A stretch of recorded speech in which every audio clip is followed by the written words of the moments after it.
and welcome back to Nina's Chelsea Corner. Welcome to my channel if you're new around here, and welcome to another match review looking at Man United 2, Chelsea 1. Another year goes by where Chelsea lose or don't win at Old Trafford, and frankly it looks like that record or curse or whatever you want to call it is continuing on to next year. And you know what, guys, I've had an amazing 3 days, okay, and I thought if Chelsea win against Man United, it's almost going to be too good to be true, because I passed my driving test yesterday, so just a little flex there. Now I'm a driver, and also got invited on BBC as well to film a segment for the football news show previewing Chelsea Man United, and if you want to check it out, it's on my socials, so do go and see it. And yeah, really fun couple days. And in that preview, guys, we actually spoke about sort of Chelsea's form and Man United obviously being in a crisis, and the fact that Erik Ten Hag has supposedly lost the dressing room and things just seem to be falling apart. The players don't want to play for the manager is sulking with some of the players, and they were saying that maybe this is the best time to play them now. You know, we can beat this Man United team despite being where they are in the league. They have been scraping points here and there, still grinding out the results though to get them where they are in the league. Now's the best time to play them, and we go away to lose. And you know what, guys, I said to them, I was like, I'm not confident, and I don't feel that confident, because Old Trafford's always a tricky place for us to go, and if there's one game that the players will turn up for, and just will, because I know it will be Chelsea. And that's what happened. They decided to put their playing boots on and play. And you know what, guys, the scoreline doesn't even reflect how poor we were in that game. Like, they could have easily beat us by 4 goals or 5, same as they did last season, 4-1 at Old Trafford. So there was so much to talk about in that game, and like I said, it was a really good day, and I just said it would be too good to be true for Chelsea to get a win as well. And I was so tired by that point that I was just like, you know what, yeah, it is what it is.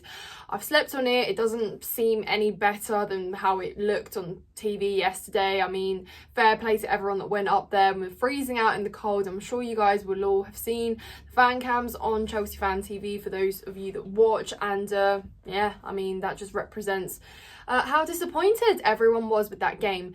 Midfield, absolutely abysmal. What midfield? There was so much space on the pitch, especially in those midfield areas. At times we were literally all in the same positions, positionally aware. Nobody was really positionally aware of themselves in that game. Tactics, what tactics? There was no real actual intent or game plan with anything that was happening on the pitch. We were literally getting pressed left, right and centre. We couldn't string passes. We were so uncoordinated moving forward, and just as we hit them on the counter, we'd pass it into their defence straight away, and it was like, okay, what are we actually trying to do here? And you know what, guys, I want to talk about individual players, but every single player made mistakes in that game, or played in a way that they should not be taking any pride in, because what on earth? And I've defended players, and I give leeway to so many of them because they're young and they're inexperienced and this and that, and there's potential, but honestly I just cannot excuse that performance yesterday, because it was just so beyond anything that is a process. And like, how could we possibly show such good quality 1 week and then 2 weeks down it doesn't look like the same team, even though it is, with just 1 or 2 changes? And come on, you're not telling me that we played the way we did because Conor Gallagher wasn't on the pitch. Frankly, that is not good enough. Yes, okay, like his pressing and his running about probably would have maybe made a difference, but that's not what it's about, guys. We have enough quality on that pitch to be able to get something out of it. And at times it just looked like they'd never played football together. And like I said, they had so many opportunities, especially in the first half. Obviously they missed the penalty, and I thought, great, maybe this is how we turn things around now, but joke's on me. And it's not like we didn't even create the chances for ourselves. And this is where I have to bring up Nicholas Jackson, because I'm so disappointed with him, and him especially, guys, because even when top teams have bad performances, their strikers still sometimes manage to get something out, to pull to get a goal, score, something like that, even if it might be a tap in, even if it might be anything, but just to find the ball and put it at the back of the net. But no, Jackson cost us on at least 3 occasions in that game where he was at the back post, or he could have just picked a corner, but instead it's always at the keeper. When he receives the ball, he either takes a touch too many, he doesn't really know what to do with it, he almost like loses his feet trying to control the ball as well, and his thinking time on the ball is just far too long. He gets dispossessed. And guys, like I said, I am just running out of patience a little bit with Nicholas Jackson, because I have been defending him, but it's games like that where you can literally make the difference.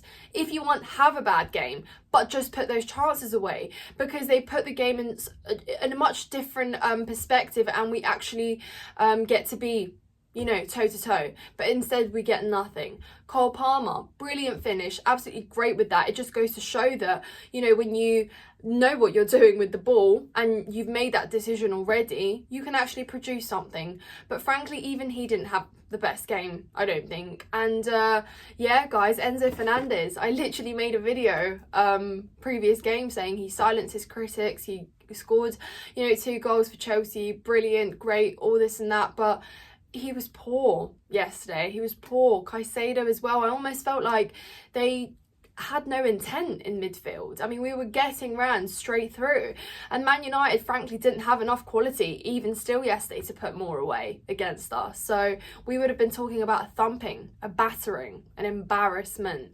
But even still, 2-1, and still that feels too tough to take.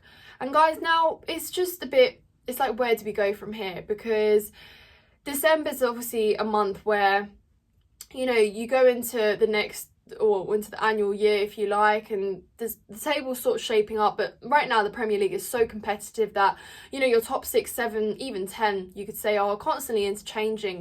You see teams like Aston Villa, they are 3rd right now, literally embarrassed Manchester City last night as well. And it's like, these teams are not dropping, they're not dropping points, they are in good form and they're building on results. We're not. We're going with a good game and then we're having a bad one. We're getting a draw, then we're having a bad game. We're going for a win, then we're going to lose.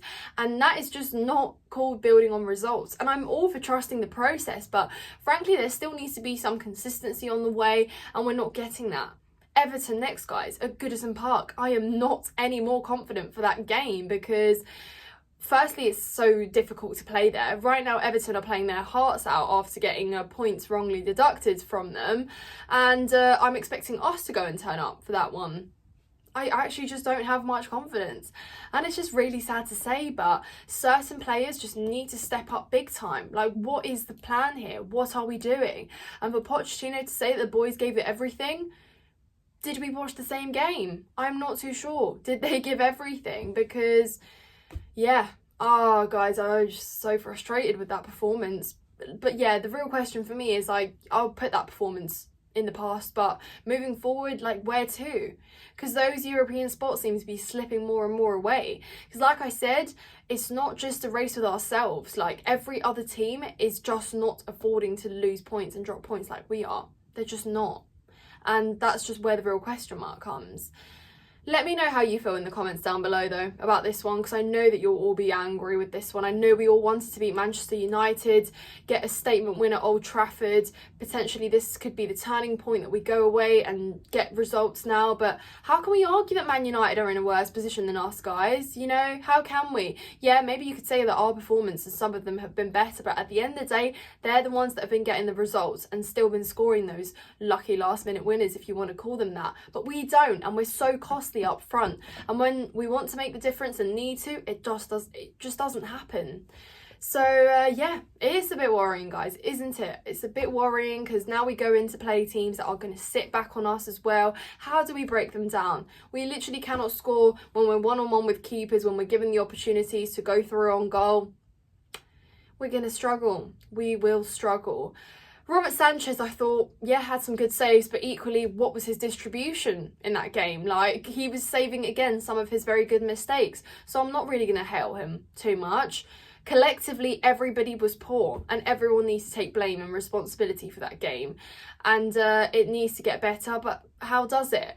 I know this one's going to sting more than anything, because yes, it was Manchester United, and also we just keep seeming to take 1 step forward and 3 steps backwards. So where are we going with this? Like, how are we doing? Even I'm struggling to be positive on this one today, guys, because it just was not good enough, frankly. Like, what are we doing on the pitch? What are we doing?